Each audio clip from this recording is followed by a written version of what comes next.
Фарангиз Махкамова як сол аст ки ба занони ҷабрдидии зӯроварӣ дар оила кӯмак ва ҳам ёрии ҳуқуқӣ расонида барои муросо андохтани чунин оилаҳо корбарӣ мекунад. Замонаи худаш қурбони хушунати хонаводагӣ буд. Ранҷу азоби рӯҳиву равонӣ занеро ки дар оила овоз надошту объекти таънаву тамасхур гашта буд, обутоб дод. Рӯзе ки аз ҳаёти шахсияш зӯровариро дур кард, пеши худ қавл дод ки ҳомии ҳуқуқи занони хушунат дида мешавад. Милитсионер занро мегуфтанд ки беҳуда касби мардонаро интихоб кард, аммо ин ақидаро Фарангиз сарфи назар кард. Вазифае ки ман интихоб кардам, вазифае ки ба ман таъин гардидам ба ин вазифа ба ман албатта маъқул аст. Ман намедонистам ки ин чӣ хел вазифа аст, масалан ман чӣ кор бояд кунам. Ман омадам ҳаминҷо, ба ман дасти кӯмак дароз кардан, масалан сардорони мо ба ман ёд доданд чӣ тавр кор кардан дар кор. Ба ман маъқул аст албатта. Ман бисёртар бо занҳо, яъне ҷабрдидагон корбарӣ менамоям.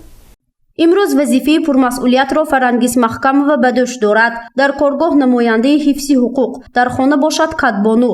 ҳоло Фарангиз ҳамроҳи модараш кӯдаки хурдсоли худро тарбия мекунад. ҳангоми суҳбат аз зиёд шудани ҳолатҳои зӯроварӣ нисбати занон изҳори нигаронӣ кард. мазмуни асосии шикояти занон бештар мавриди латукӯб қарор гирифтан, пайваста ба хона дар ҳолати мастӣ омадани шавҳар ва ё паст кардани шаъну шарифи зан аст, мегӯяд Фарангиз Махкамова.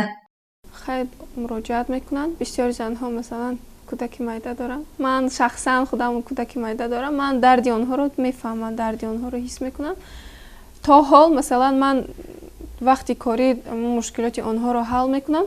хона мерам, масалан вақти хӯрокпазӣ бошад, вақти ягон кори хона бошад, ман фикр мекунам ки ман бояд чӣ кор кунам, чӣ хел ёрдам кунам. То ҳадди имкон ман ба онҳо ёрдам мекунам. яъне кӯмаки ҳуқуқи худро мерасонам. бино ба иттилои нозир оид ба пешгирии зӯроварӣ дар оилаи шӯъбачии ҳифзи тартиботи ҷамъиятии шӯъбаи Вазорати корҳои дохилии Ҷумҳурии Тоҷикистон дар шаҳри Хуҷанд, Фарангиз Махкамова давоми як соли охир беш аз 130 арзу шикоятҳо қабул ва мавриди санҷиш қарор дода шудааст, ки 116 адади аризаҳои воридшуда аз тарафи занҳо ва 15 адади дигар аз ҷониби мардҳо мебошад. 8 маводҳо ба парвандаи ҷиноятӣ оғоз карда шуданд. 44 маводи онҳо ҳамчун ҳуқуқвайронкунии маъмурӣ ҳисоб гардида бо протоколҳои ҳуқуқвайронкунии маъмурӣ ба суд ирсол карда шуданд. 94 нафари онҳо амрномаи муҳофизатӣ дода шуданд. ҳуқуқшинос Ихтиёр Шодиев бароназар аст ки солҳои охир теъдоди муроҷиати занони дучори хушунат коҳиш ёфтааст. Сабаб ин огоҳ шудани занон аз ҳуқуқҳояшон буда дар ҳолати зарурӣ худро аз рӯи қонун ҳимоя карда метавонанд. Аммо паҳлӯи дигари масъала низ ҳанӯз дар ҷомеа ҷой дорад.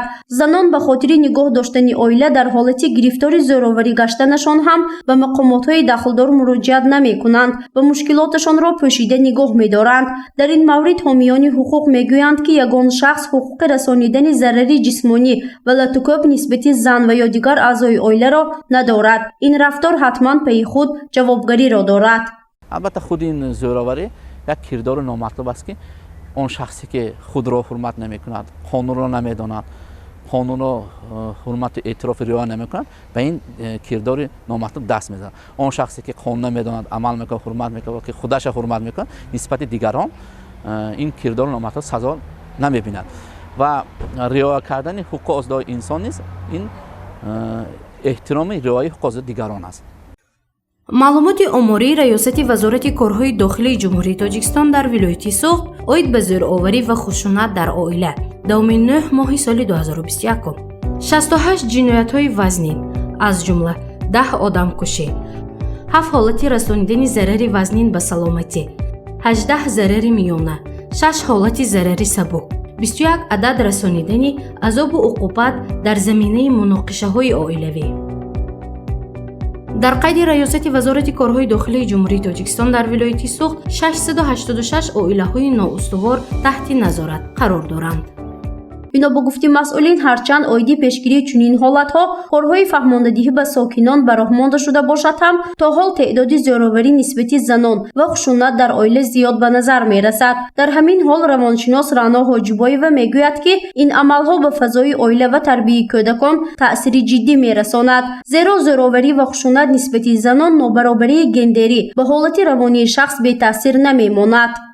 ҳамин тарс душмани асосии зӯроварӣ ва гирифтор шудагӣ шахсиятҳо ҳисоб мешавад ки худашона дар ҷомеа танҳо як ва нотавон ҳис мекунанд. аз тарафи дигар психологияи зӯровара бинед ки ман зӯр, ман вай, аз ман вобаста, ҳамин шахсияти нафари зӯровар ба таъсир карда истода, худашон гӯё осмони ҳафтумба ҳис мекунанд. ман ҳастаму ту ҳастӣ, аз ман вобастаӣ ва ҳамзамон бо бошандагони дигари оилава таъсир карда меистанд. чаро нисбати зан зӯроварӣ мешавад? оё бо ин восита муноқиша ва мушкилоти оила ҳалли худро меёбад? тамоми мақомотҳои дахлдор ба монанди вазорати корҳои дохилӣ, раёсати кор бо занон, нозирони минтақавӣ, ташкилотҳои ҷамъиятӣ ва фаъолони ҷомеа пайваста барои ҳалли ин мавзӯи доғи рӯз корҳои ташвиқотиву тарғиботиро пурзӯр карда бошанд ҳам ин муаммо то ҳол ҳал ношуда боқӣ мемонад. қаҳрамони гузориши мо Фарангиз Маҳкамова низ ин падидаи номатлубро маҳкум карда, аз баъзе муносибатҳои тезу тунди аъзоёни оила ки майдони амалиёти ҳарбиро мемонад, изҳори нигаронӣ мекунад.